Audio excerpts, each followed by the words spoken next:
Hi, my name is Aaron Phelang, and this is my lab report for Lab 4, Circuits and Capacitors. The purpose of this lab was using the physical principles of conservation of energy in order to predict the behavior of circuits containing different resistors and capacitors, observing said behavior through the use of an online model, and using multimeters to measure values of current and potential differences in an ideal circuit. The fundamentals of this lab were conservation of energy and charge, Kirchhoff's circuit laws, which were the node rule and the loop rule, steady-state circuits, Ohm's law, resistors and capacitors in series and parallel, capacitance, and time-dependent and resistor-capacitor circuits. With regards to my results, I found that the actual values of current and voltage given by the model matched those predicted by the formulas, and that in an RC circuit, the magnitude of current is time-dependent based on exponential equations. For the model, we used an online ideal model of a circuit in order to observe the behaviors of resistors and capacitors in different combinations, and the assumptions that we made through the use of such a model were that the resistance of wires is negligible, the resistance of the ammeter is negligible, and that the EMF of the battery was equal to the sum of the potential differences across the capacitor and the resistors. So with regards to the experiment, for both parts, the system was the circuit and the surroundings were everything else. For part 1, we used a circuit with two 1.5 volt batteries, two resistors which were 47 and 100 ohms, and two ammeters. For the predictions that I made before the experiment, I predicted that I1 would equal I2 based on the node rule, and that the equivalent resistance of the two resistors was 147 ohms, and that based on Ohm's law, the current should be 0.02 amps. The actual reading was also 0.02 amps, and after replacing one ammeter with a voltmeter, I found that the potential difference across the opening in the circuit was 3.00 volts, and that the current was 0 amps. This is because it was an open circuit, so there was no current, and the potential difference across the opening must be equal to that across the power source due to the fact that there is no current across any of the resistors. And so in order for the loop rule to remain true, the potential difference across the opening must equal that of the batteries. So next we close the circuit again to measure potential difference across each of the following segments. The sum of the potential difference across the segments was 0 volts, which follows the loop rule, which is that round trip potential should be 0, and the current was 0.02 amperes as expected. And when using the voltmeter at different points, the ammeter reading does not change because the voltmeter essentially has infinite resistance, meaning that a negligible amount of current would flow through it, and the path of the current in the circuit remains essentially unaltered. This is a graph showing the potential difference across certain portions of the circuit. As you can see, across the battery it went up to 3 volts, and then across both the resistors it was able to go back down to 0 volts, with the potential difference drop across the 100 ohms resistor being steeper than that of the 47 ohms resistor.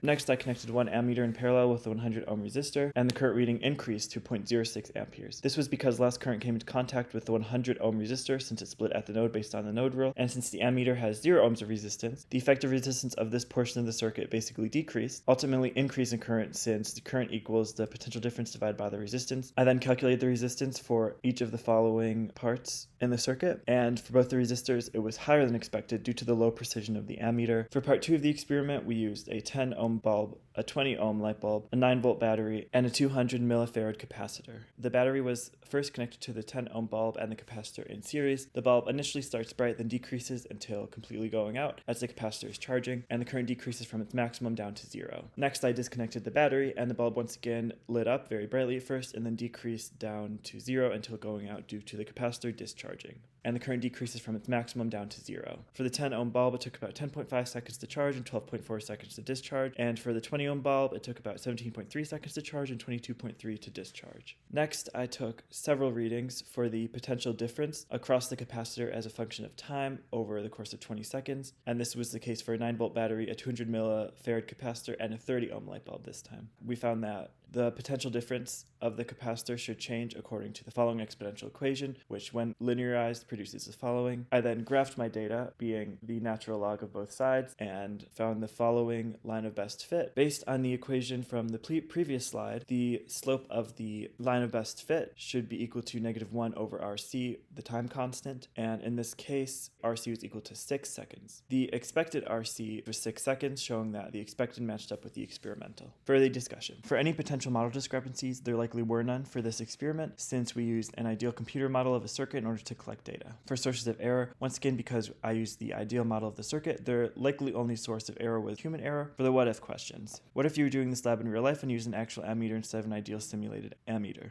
If this was the case, in real life, the ammeter would have had some resistance, and because of this resistance in the real life ammeter, readings for current would likely decrease as the resistance in the ammeter would contribute to a lower current. What if you're doing this lab in real life and used a real battery to charge a real capacitor with no resistor in the circuit? If there is no resistor in the circuit, our ideal model would predict the capacitor to reach full charge immediately, since there would be no resistor to slow down the current and to remove potential difference. In real life, this prediction would not happen, since in real life wires usually have some amount of resistance, so it would likely charge up more slowly than expected due to the resistance of the wires. For my conclusions, I found that in order to calculate accurate values for an ideal circuit, the wires and ammeters in the circuit must be conductive enough to have negligible resistance. Current and voltage at different points in circuits with capacitors and resistors are time dependent and decrease exponentially with time. And the node and loop rules are important tools used in observing and calculating different properties of a circuit. Thank you for watching.